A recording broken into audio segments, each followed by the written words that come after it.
everyone! Kumusta kayong lahat? So today, punta ako ng doon sa butcher. Kay bukas may bisita tayo. Magluto tayo ng lechon. Sana makabili tayong pang lechon. Malayo-layo kasi. Mag-bike ako around more or less mga 40 minutes. Ganyan. So sama daw si Saki sa akin. So maaga siyang mag-stop sa trabaho niya. Kaya gusto niya magsama sa akin, magbili ng panglitsyon. Sama daw siya. Tara na, you ready? So yung suot natin, malamig yung weather today, 12 degrees. Ito lang, ito talaga yung kulay ng mga gusto ko ba, brown na. Mga lang ba, casual na kulay. Mag-bike ako, kaya ganito yung suot natin. Bumpanis. Love Philippines. Ganyan sa akin, gentleman daw siya. Magtingin ako dito kung may pinakurat. They have sayuti pumpkin. They have okra palaya. And they also have okra. Nice. Yeah. Tingin ako sa pinakurat kay maglechon man tayo. Oh, may pinakurat na sila. Tingnan nyo. Pinakurat to. Happy kayo magpinakurat kay maglechon tayo. So, dapat may kurat-kurat to. Nakita ko kasi sa vlog ni Inday. Nagbili siya ng pinakurat. Kaya, Susie, they have pinakurat.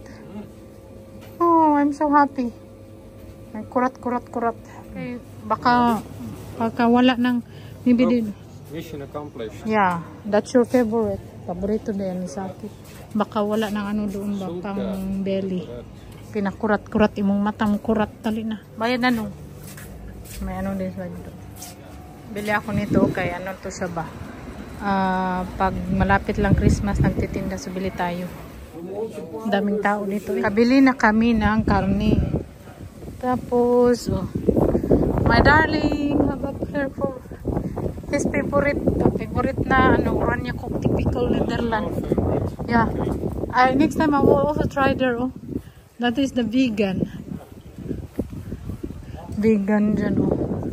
But ang mahal. You know, one stock 5 euro. Mahal lang doon, 5 euro ang slice.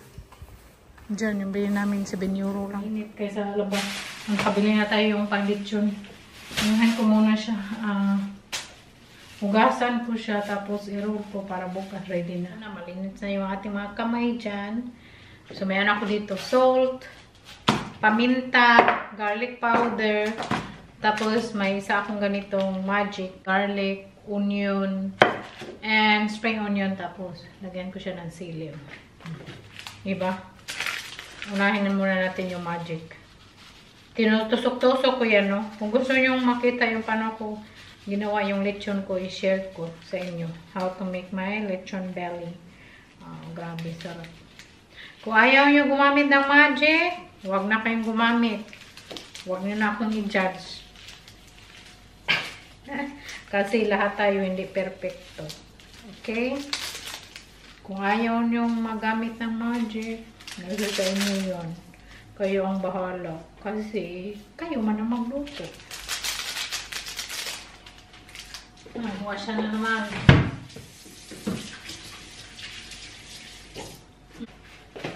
May good news pala tayo. Mag-uwi kami ni Mr. sa Pinas. Yay!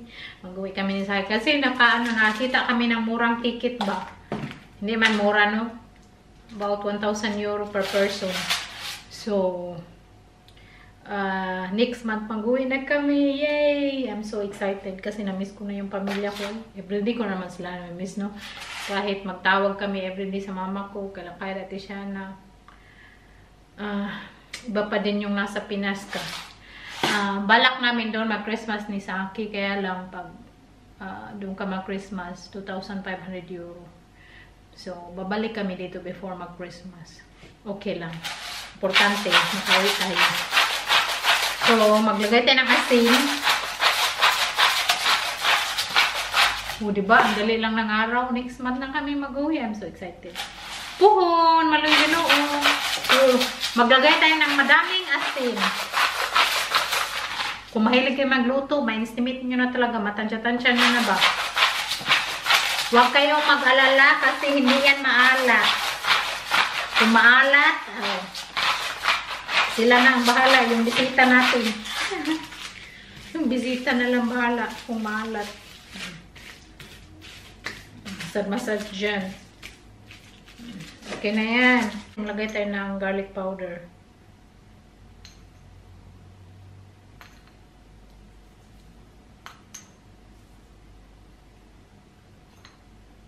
Daming garlic powder. I-ready ko to bukas, no? Para hindi ako magdali-dali ba. Paminta. Gusto ko madaming paminta. Kasi mawala yung very porky na baho ba.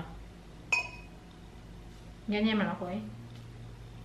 Ganyan ako magluto. Ubos ng paminta ko. Tapos, masahiin.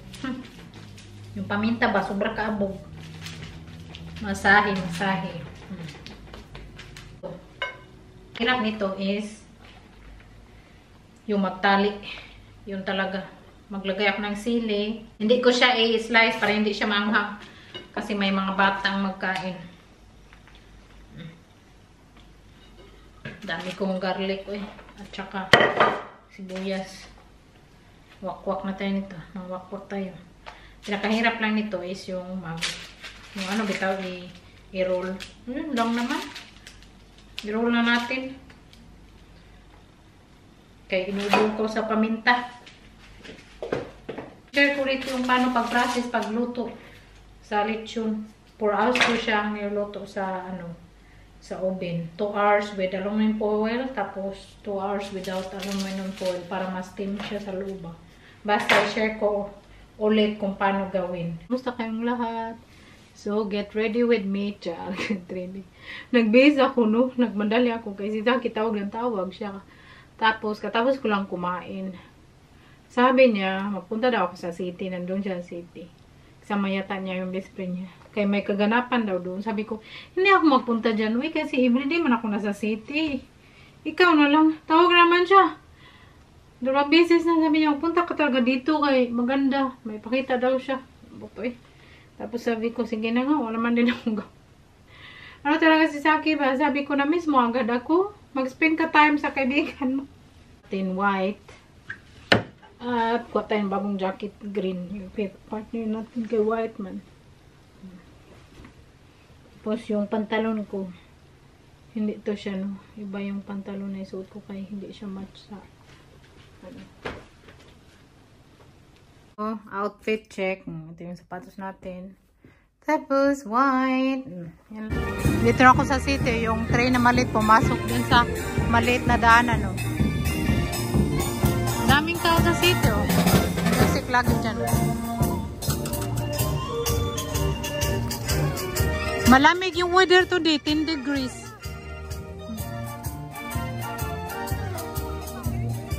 Punta ako dyan sa Van Harin. Kaya magtingin ako ng sapatos para kay ate siya. Makabilhan ko siya.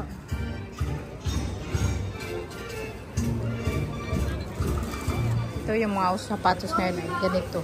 Yung may ganyan. Tapos, sabi ni Tisha na ito doon yung gusto niya. So, pinicturan ko. Papili ko siya kung anong gusto niya. Kaya tingnan nyo naman yung price o 30%. Tapos, 30% discount na siya. Tapos 30 euro minus 30%. Mura na. Ito yung gusto kong shoes ay. Pero hindi man sale. Uy, awa. 80 euro. Ayaw kong bumili. Ang mahal.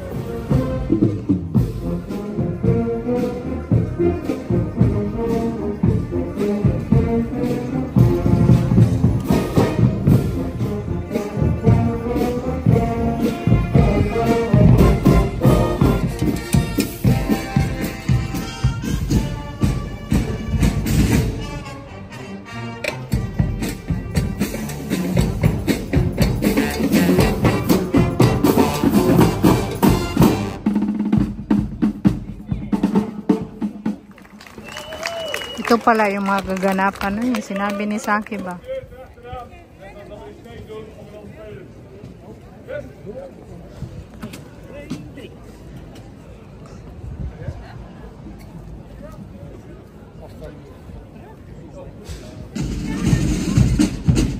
Tapos dito doon yung mga babae.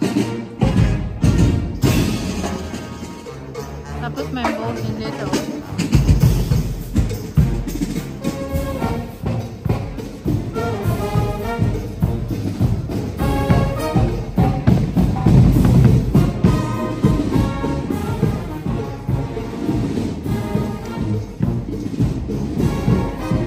Ang ganda ng city namin, no? Kahit maliit lang. Yung mga restaurant surrounded by canal sa city center. Sarap french fries. May beaches din sila dito. Tingin tayo, be.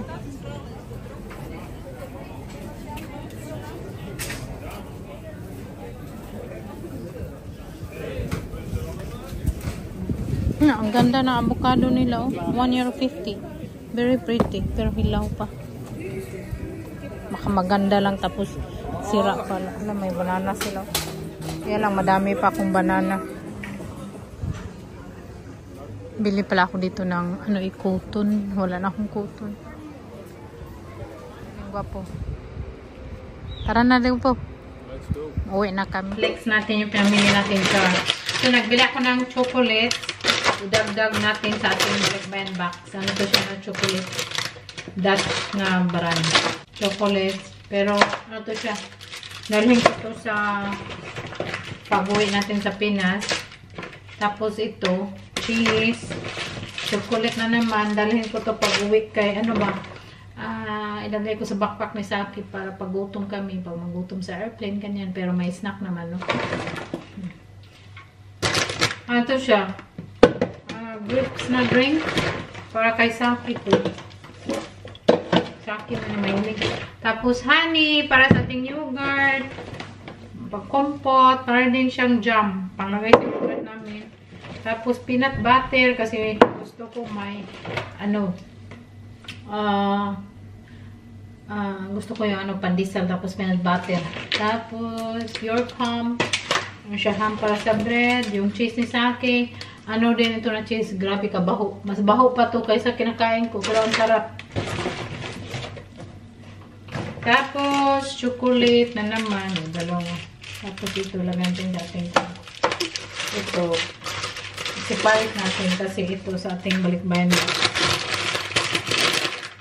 Si Kyrie mahilig nito. Yung siya, milk, chocolate milk. Ng white t-shirt. Galing namin to sa Pinas kay wala siya damit doon. Kasi alam niyo ba, pag bibilhan ko siya ng damit doon sa Pinas, doon sa Giordano, dinadala niya dito. Noon, mauna man ako umuwi sa kanya, no? Tapos ngayon, hindi na siya pumapayag na mauna ako mag-uwi sa kanya. Gusto niya na magkasabay kaming pauwi, magkasabay kaming pumunta doon. Noon, mauna ako sa kanya mga siguro 2 o 3 weeks, minsan 1 month pa. Hindi na pwede, hindi na siya papayag. Sabi niya, kasi sabi ko ba, mauna ako mag-uwi sa kanya. Tapos sabay na lang tayo pauwi. Hindi siya pumayag. Sabi niya, mas maganda daw mag-travel kami. Papunta doon pauwi. Nag-iba na talaga si Saki ba? Hindi na kagaya noon na okay lang sa kanya na mag-uwi ako ng mga 1 or 2 months. Doon ako mag-stay. Ngayon, hindi na siya papayag. So, kawawa din naman siya, no? Pag siya lang mag-isa dito. Pero, sayang kasi yung pamasahe namin ba pag madali lang doon. Pero may trabaho din kasi siya. Tapos ako wala. I can stay anytime I want. Tapos, lang kami yung bakasyon, 3 weeks lang. Tapos after that, magbalik kami dito. Dito kami mag-Pasko. Kasi pag until Pasko ka doon, sobra ng mahal ang ticket. So, yun. Hindi na siya papayag pag mag-uwi ako ng mauna doon. Sabay kami lagi. So, white t-shirt. Binilhan ko to sa kanya. Tapos, nagbili ako ng pang-ipit. Tapos, nagbili ako ng medyas. Tapos, medyas to yung uso ngayon na medyas. Yung may strip-strip. Hindi to para sa akin. Para to kay Ate Shana. Tapos, binilhan ko din siya ng shoes na uso ngayon. Sabi niya, ano daw to? Samba? Samba ba? Hindi ko alam. Ito yung pinabili niya. sa akin. Pinicturean ko man, tapos sinin ko sa kanya. Diba ang ganda? Tapos, binihan ko rin siya medyas. Kasi mas mura dito, 3 euro lang. Tapos, ito suotin niya sapatos. So, may medyas pa. Kompleto na. Nagbili ako ng cotton. Tapos, nagpabili din si Ate Shana ng mascara.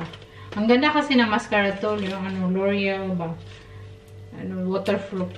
Tapos, isa kay Ate Shana, tapos isa sa ate ko, kasi gusto niya din. Nahiram ko siya kay Ate Shana ba, tapos nagustuhan niya.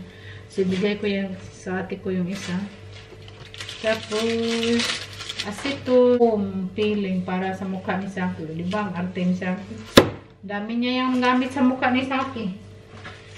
So, yun lang naman family natin. So, end ko na yung ating pa-vlog today. Wala naman kaming masyadong gawin. Malamig na ang weather. Kaya excited ako mag-uwi sa Pinas. Kaya ayoko dito na malamig ba. Noon, okay lang sa akin. Parang nakakaano ako sa lamig. Ngayon na tumatanda na. Parang ayoko na yung malamig. Anyway, thank you so much for watching. Maraming salamat sa panonood niyo lagi. And see you again tomorrow. Bye! I love you all!